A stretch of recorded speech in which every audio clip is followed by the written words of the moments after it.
Fine, just send her the money. What do you mean? She needs it. You know she's struggling right now. Didn't you already give her most of your paycheck? I don't think it's needed. You can be so heartless sometimes. My name is Kelly and I'm 32 years old. I work at a tax accountant's office. My husband Luis is 2 years younger than me, and we met at the bar where he works. We connected through our jobs, became friends, and after a year of dating, we got married. My husband's upbringing was worlds apart from mine. He grew up in an institution and never knew his father. As a child, he lived with his mother and grandmother in his grandmother's home. Then one day his mother vanished, and a year later, his grandmother passed away, leaving him completely alone. From the age of 10, he was raised in an institution.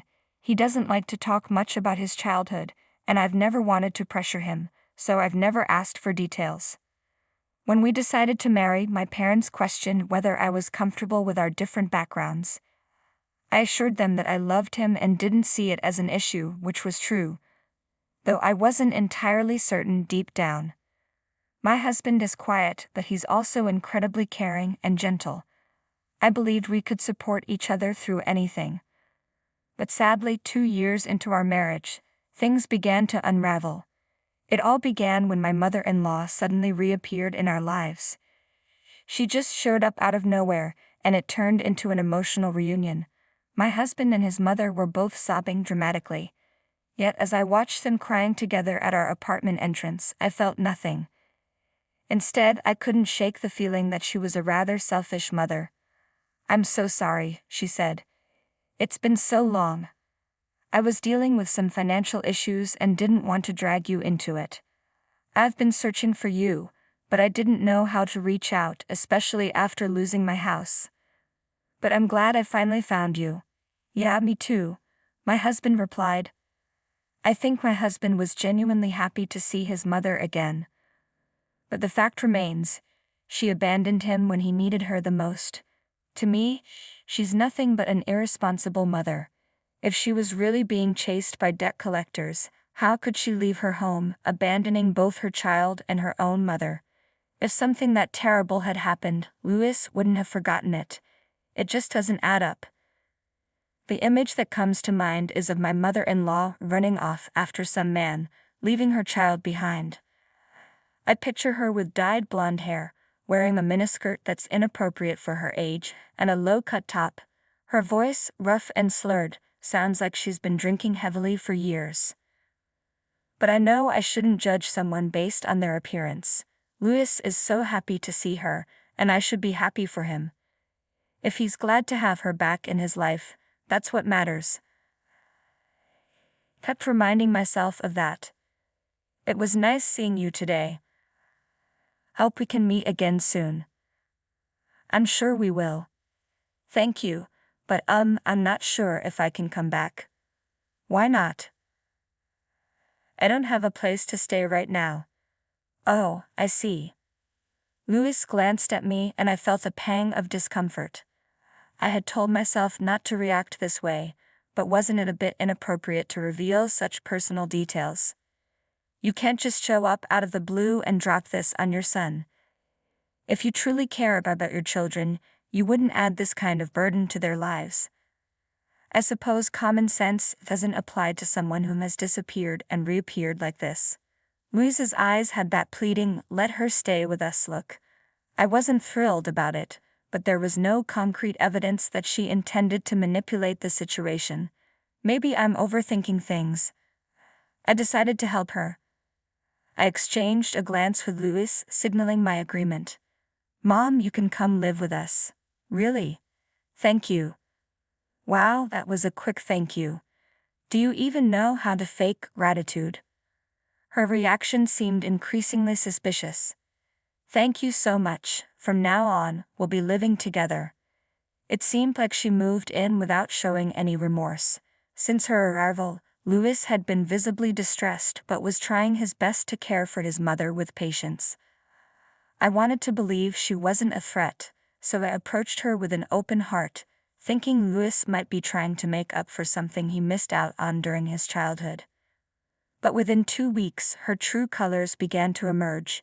It happened when Louis went out shopping and I was working a late shift. For the first time, we were alone together. So, you're a tax accountant. Her tone was suddenly sharp and calculating. Yes, I am. You must have a lot of money saved up. I could already tell this conversation was going to be uncomfortable. You speak so differently when Louis isn't around. He loves me, and he won't believe anything you say about me. Anyway, you're earning money, right? I could use a loan. I'd rather not. Oh, come on. People who make money like you should help those in need. It's just how the economy works. I've never heard of that theory. Figures. Young people today don't understand anything about the real world. Just give me the money. I'm not going to do that. From then on, whenever it was just the two of us, our conversations always went the same way. Luis's mother seemed to have planned this perfectly. I couldn't bring myself to tell Louis about it. He often spoke about his mother in front of me, and I knew that if I shared what was happening, it would only lead to a confrontation. I tried to be patient, but my tolerance wore thin after a month.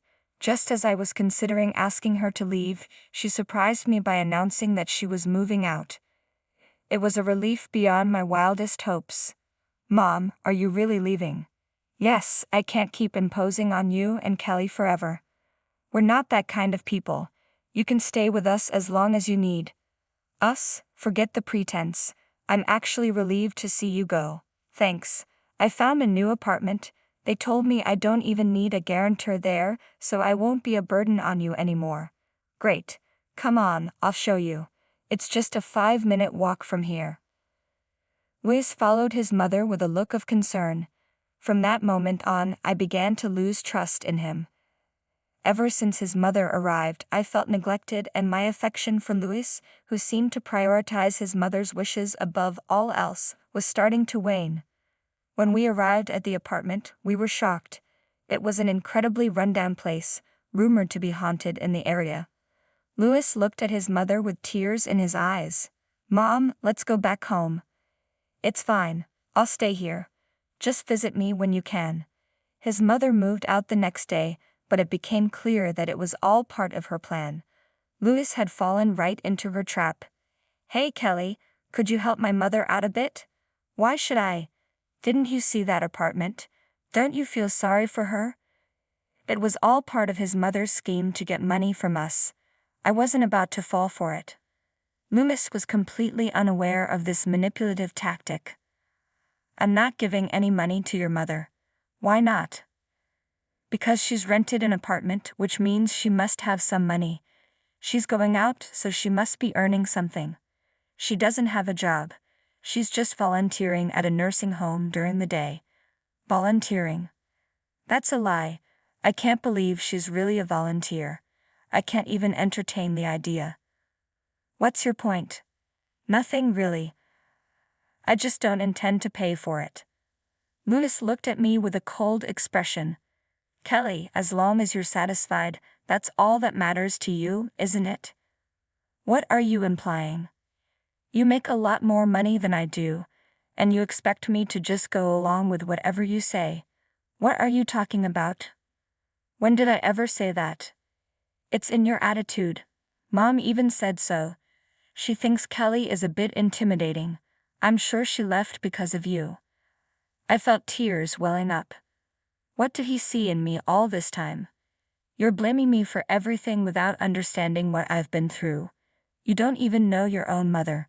Have you ever really considered what I've been dealing with since she showed up? Don't try to turn this around on me. After that heated argument, our relationship fell apart. We didn't speak for several days, but then I got a call from Louis. I answered to find out what was happening. You're at work, right? Yeah. I'm really sorry, but I need you to visit my mother. Why? She hurt her leg and is having a hard time. It would mean a lot to her if you could be there. I can't leave the store today because I have a vendor coming in, so your presence would be a huge help, Kelly. All right, I'll come by after work. I sighed deeply after hanging up. Despite the growing distance between us, Louis always reached out when it involved his mother. I felt increasingly empty inside. I pulled the divorce papers from the drawer and stared at them. I realized it was time to put an end to this. After work, I made my way to the rundown apartment. "You're late." My mother-in-law had her leg bandaged. "How are you feeling now?" "Not great." "That's why you're here. Hurry up and make me some tea." She merely issued the command and sank onto the sofa, limping. With reluctance, I went to the cupboard to prepare a cup of tea. "Why is there a passbook here?" The passbook was tucked away at the back of the cupboard. I glanced at my mother-in-law, who was absorbed in watching TV. Carefully, I retrieved the passbook and reviewed its contents. "Oh no," I couldn't help but exclaim. "Be quiet, I can't hear the TV. How long does it take to make a cup of matcha?" It seemed she hadn't noticed. She continued grumbling while glued to the screen. As I looked around, I noticed her impressive collection of teacups and dishes. Everything started to make sense. "Here's your tea. I'm heading home now." "What are you talking about? What about dinner? Why don't you order it yourself?" "Then you're paying for it." "I don't think I should. You have plenty of money, Mother." Seeing the passbook in my hand, my mother-in-law sprang up. "That's mine. Don't you dare keep it from me." She was about 5'5", while I'm 5'10", so there was no way she could reach the passbook I held high as I headed for the front door.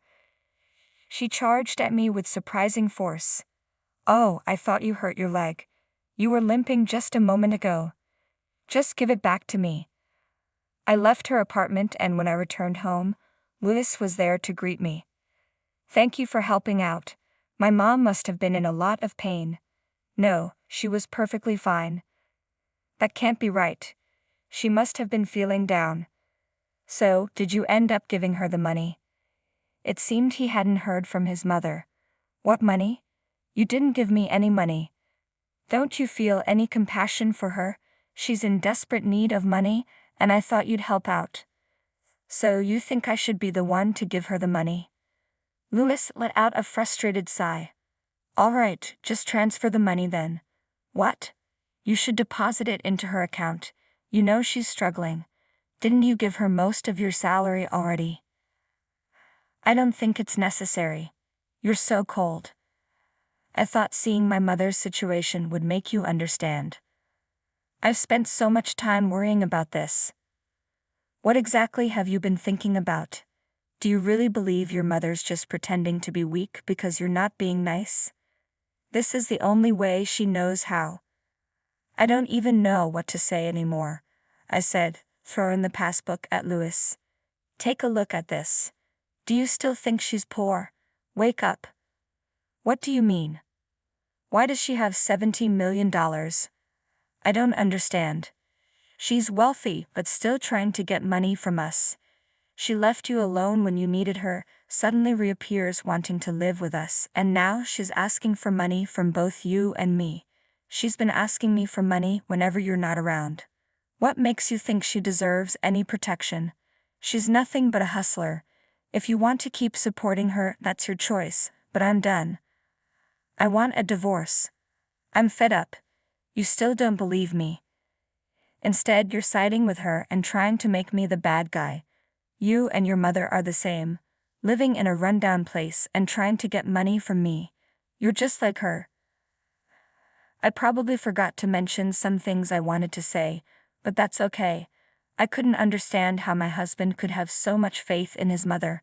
He had been waiting for her for so long, and I couldn't bring myself to tell him that he was being used and unloved.